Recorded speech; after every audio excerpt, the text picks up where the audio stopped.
ಎಲ್ಲರಿಗೂ ನಮಸ್ಕಾರ. D K Ramesh ಮಾತಾಡ್ತಾ ಇರೋದು.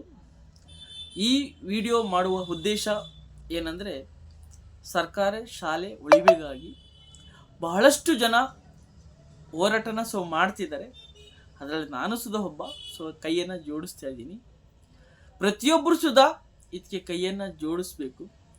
ಯಾಕಂದರೆ ಸರ್ಕಾರಿ ಶಾಲೆ ಉಳಿದರೆ ಮಾತ್ರ ದೇಶ ಉಳಿಯುತ್ತದೆ.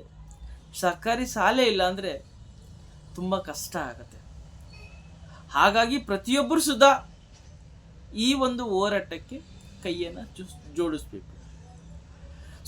ಇತ್ತೀಚಿನ ದಿನಗಳಲ್ಲಿ ಪ್ರೈವೇಟ್ ಸ್ಕೂಲ್ಗಳು, ಕಾಲೇಜ್ಗಳು ಜಾಸ್ತಿ ಆಗ್ತಾಯಿದೆ. ಗೌರ್ಮೆಂಟ್ ಸ್ಕೂಲ್ಗಳು ಓಪನ್ ಆಗಿದೆ, ಓಕೆನಾ, ಇಲ್ಲೊಂದು ಇನಾಗ್ರೇಷನ್ ಮಾಡಿದ್ದಾರೆ ಅನ್ನೋದು ತುಂಬ ಕಮ್ಮಿ ಆಗಿದೆ. ಮೇನ್ ಯಾಕೆ ಮಕ್ಕಳೆಲ್ಲ ಈ ಕಡೆಯಿಂದ ಆ ಕಡೆಗೆ ಶಿಫ್ಟಿಂಗ್ ಆಗ್ತಿದ್ದಾರೆ. ಓಕೆ ನೋಡಿ, ಇತ್ತೀಚಿನ ದಿನಗಳಲ್ಲಿ 17% ಬಿದ್ದೋಗಿದೆ ಗೌರ್ಮೆಂಟ್ ಸ್ಕೂಲ್ಗೆ ಬರುವಂಥ ಜನಸಂಖ್ಯೆ, ಮಕ್ಕಳಿನ ಜನಸಂಖ್ಯೆ 17% ಬಿದ್ದೋಗಿದೆ. ಇದು ನಾನು ಹೇಳ್ತಾ ಇರೋದಲ್ಲ. ಓಕೆ, ಆನ್ ದ ರಿಪೋರ್ಟ್ ಇರೋವಂಥದ್ದು. ಓಕೆ, ವಿಧಾನಸೌಧದಲ್ಲಿ ಇದನ್ನು ಮಾತಾಡಿರೋವಂಥದ್ದು 17% ಬಿದ್ದೋಗಿದೆ. ಇದಕ್ಕೆ ಬಿದ್ದೋಗಕ್ಕೆ ಮೇನ್ ಕಾರಣ ಏನಂದರೆ 2-4 ರೀಸನ್ ನಮ್ಮ ಕಣ್ಣಿಗೆ ಕಾಣಿಸುತ್ತೆ.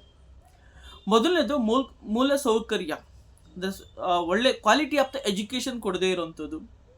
ಓಕೆ, ಶೌಚಾಲಯನ ಕಟ್ಸ್ಕೊಡದೇ ಇರೋವಂಥದ್ದು, ಮಕ್ಕಳ ಬಗ್ಗೆ ಕೇರನ್ನು ಮಾಡದೇ ಇರೋವಂಥದ್ದು. ಒಂದೇ 4-5 1ನೇ ಕ್ಲಾಸ್, 2ನೇ ಕ್ಲಾಸ್, 3ನೇ ಕ್ಲಾಸ್, 4ನೇ ಕ್ಲಾಸ್ ಮಕ್ಕಳಿಗೆ ಒಬ್ಬರೇ ಟೀಚರ್ ಇರೋವಂಥದ್ದು.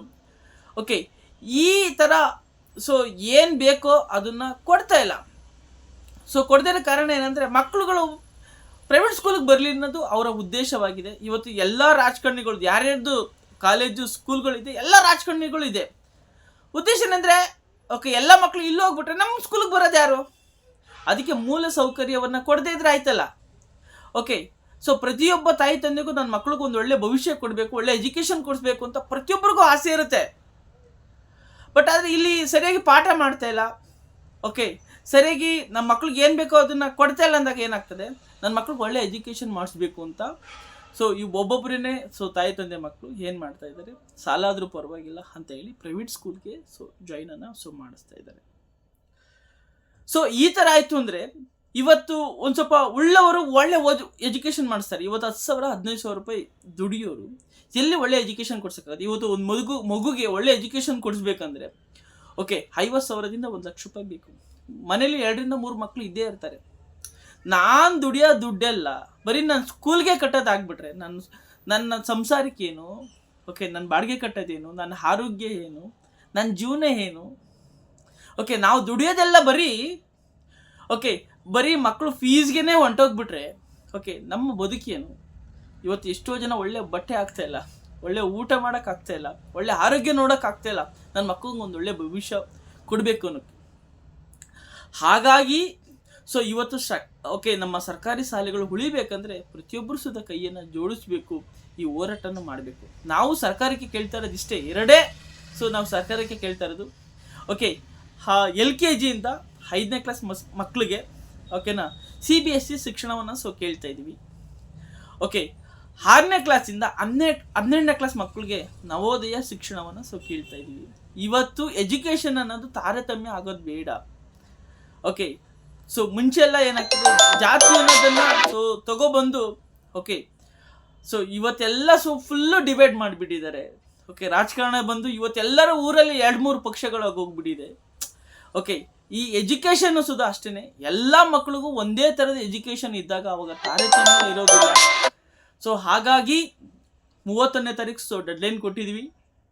ಇದಕ್ಕೇನಾದ್ರು ಸರ್ಕಾರ ಸ್ಪಂದನೆ ಮಾಡಲಿಲ್ಲ ಅಂದರೆ ಜನವರಿ 26ನೇ ತಾರೀಕು ಓಕೆ ಎಲ್ಲರೂ ಹೋರಾಟವನ್ನು ಮಾಡ್ತೀವಿ.